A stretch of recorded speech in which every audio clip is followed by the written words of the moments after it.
बीडमध्ये मस्साजोगचे सरपंच संतोष देशमुख यांच्या हत्याप्रकरणी उद्या मूक मोर्चा काढण्यात येणार आहे। बीडमधील सर्वपक्षीय नेत्यांचा हा मूक मोर्चा असेल।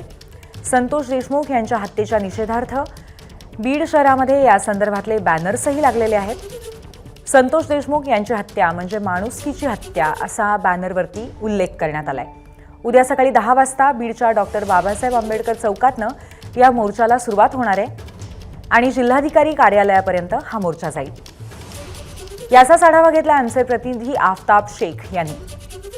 बीड जिल्ह्यातल्या मस्साजोगचे सरपंच संतोष देशमुख यांच्या हत्या प्रकरणाचे पडसाद संपूर्ण राज्यभरामध्ये आपल्याला उमटताना पाहायला मिळत आहेत। बीडचं वातावरण तर मागच्या जवळपास 15 ते 18 दिवसापासून तापलेलं आहे। मी सध्या बीडमधल्या डॉक्टर बाबासाहेब आंबेडकर चौकामध्ये आणि याच ठिकाणाहून उद्या संतोष देशमुख यांच्या हत्येच्या निषेधार्थ मोर्चा जो आहे तो काढण्यात येणार आहे। सर्वपक्षीय मोर्चा खरं तर हा असणार आहे आणि बीड शहर आणि जिल्ह्यामध्ये अशा पद्धतीनं बॅनर्स जे आहेत ते आपल्याला लागलेले पाहायला मिळत आहेत। सरपंच स्वर्गीय संतोष देशमुखांची हत्या म्हणजे माणुसकीची हत्या अशा पद्धतीचे जे आशयाचे बॅनर्स जे आहेत ते आपल्याला बीड शहर आणि जिल्ह्यामध्ये पाहायला मिळत आहेत आणि याच विरोधात भव्य असा मूक मोर्चा जो आहे तो बीडमधल्या सर्वपक्षीय नेत्यांच्या वतीनं काढण्यात येणार आहे। जय्यत अशी तयारी जी आहे ती या मोर्चाच्या निमित्तानं बीडमध्ये आपल्याला पाहायला मिळते।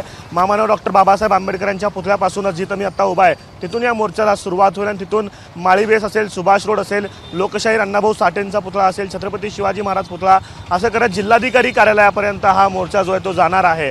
तर खंडणी प्रकरणी गुन्हा दाखल झालेल्या आरोपींना अटक करण्यात यावी, खंडणीतील आरोपींवर स्वर्गीय संतोष देशमुख यांच्या हत्येचा कायदेशीररित्या गुन्हा दाखल करण्यात यावा, मस्साजोग तालुका केज येथील कायमस्वरूपी पोलीस चौकी मंजूर करण्यात यावी अशा पद्धतीच्या मागण्या ज्या आहेत त्या या मोर्चाच्या निमित्तानं करण्यात येणार आहेत आणि सर्वपक्षीय नेते जे आहेत ते या मोर्चामध्ये सहभागी होणार आहेत। त्यामुळं बीड जिल्ह्यातलं वातावरण सध्या जे आहे ते या प्रकरणावरून तापलेलं आपल्याला पाहायला मिळत आहे। जय्यत अशी तयारी जी आहे ती बीडमध्ये आपल्याला पाहायला मिळते आणि ठिकठिकाणी बॅनर्स लागलेले आपल्याला पाहायला मिळत आहेत। कॅमेरा पर्सन युक्त दिसा आफताब शेख, एबीपी माझा, बीड।